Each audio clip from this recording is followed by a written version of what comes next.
மகர ராசியில் பிறந்தவங்களுக்கு இந்த வாரத்தில் உங்களுடைய முயற்சிகள் ஏதாவது சக்ஸஸ் ஆகுமானா ட்ரை பண்ணுங்கள். முதல்ல இந்த வாரம் ரொம்ப சுறுசுறுப்பாக இருங்க, ஆக்டிவாக இருங்க, ரொம்ப முக்கியம். அது மட்டும் இல்லை, பண வரவு எப்படி இருக்குன்னா இந்த வாரம் பரவாயில்ல. யாருடைய பணத்தையாவது நீங்கள் ஹேண்டில் பண்ணுறதுக்கான வாய்ப்பு, மணி ரொட்டேஷன் நல்லாவே இருக்குன்னு தான் சொல்லணும். ஸோ இந்த வாரத்தில் நீங்கள் யாரை நம்பி இருக்கீங்களோ அவங்க ஏதோ ஒரு விதத்தில் உங்களுக்கு ஃபேவரபுளாக இருப்பதற்கான வாய்ப்பு. உறவுகளால் நற்பலன்கள், உறவுகளால் மகிழ்ச்சி, சந்தோஷம், இது அத்தனையும் இந்த வாரம் உண்டு. ஸோ இந்த வாரத்தில் உங்களுக்கு யாரெல்லாம் உங்களுக்கு பிரச்சனை இருக்கோ அதையெல்லாம் தீர்ப்பதற்கு யாராவது ஒருத்தர் வருவாங்க. இறைவன் உங்களுக்கு தோன்றா துணையாக இருந்து அனுகூலம் பண்ணுவார். இது இந்த வாரத்தில் உங்களுக்கு இருக்குது. உங்களுடைய கரியர் எப்படி இருக்குது, ப்ரொஃபஷனை பொறுத்த வரைக்கும் பரவாயில்லாமல் இருக்குது. வேலையில் யாரெல்லாம் பெரிய லெவலில் ப்ரமோஷனை எதிர்பார்க்குறீங்க கிடைக்கும். இன்க்ரிமெண்ட்டோ இன்சென்டிவோ போனஸோ அரியர்ஸோ ஏதோ பண வரவு வராமல் இருக்குது. எல்லா விதமான மானிட்டரி பெனிஃபிட்டும் உங்களுக்கு கையில் வர்றதுக்கான வாய்ப்புகள் இது இந்த வாரத்துலேயும் இருந்துக்கிட்டே இருக்குது. ஸோ இந்த வாரத்தில் ஏதாவது லோன் எதுவும் அப்ளை பண்ணியிருக்கீங்க, இது வரைக்கும் கைக்கு வரல, கிடைக்கலைங்கிறவங்களுக்கு கடன் கிடைக்கும். ஸோ அதுலேயும் குறிப்பாக நீங்கள் என்ன நோக்கத்துக்காக கடன் வாங்குறீங்களோ அந்த காரியங்கள் அத்தனையும் ஃபுல்ஃபில் ஆகும். இதெல்லாமே மகர ராசியில் பிறந்தவங்களுக்கு இருக்குது.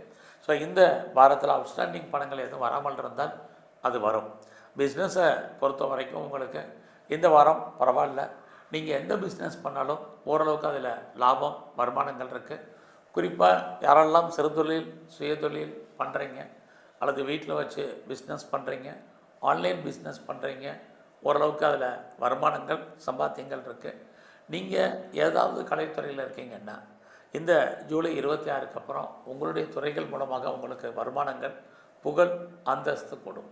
அது மட்டுமல்ல, இந்த 26ஆம் தேதிக்கு அப்புறம் எதுலையாவது நீங்கள் மியூச்சுவல் ஃபண்டில், ஷேர் மார்க்கெட்டில், லாட்ரியில், ஆன்லைன் பிஸ்னஸில் நார்மல் இன்வெஸ்ட்மெண்ட்டே பண்ணுங்கள். நல்ல ஒரு ரிட்டர்ன்ஸ் உங்களுக்கு உண்டு.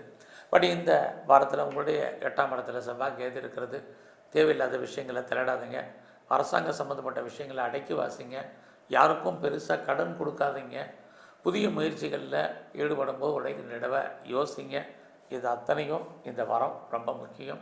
குறிப்பாக ஏதாவது சர்ஜரி பண்ணுறதா இருந்தால் இந்த வாரம் அதை பண்ணுங்கள். இதெல்லாமே உங்களுக்கு ரொம்ப முக்கியம்.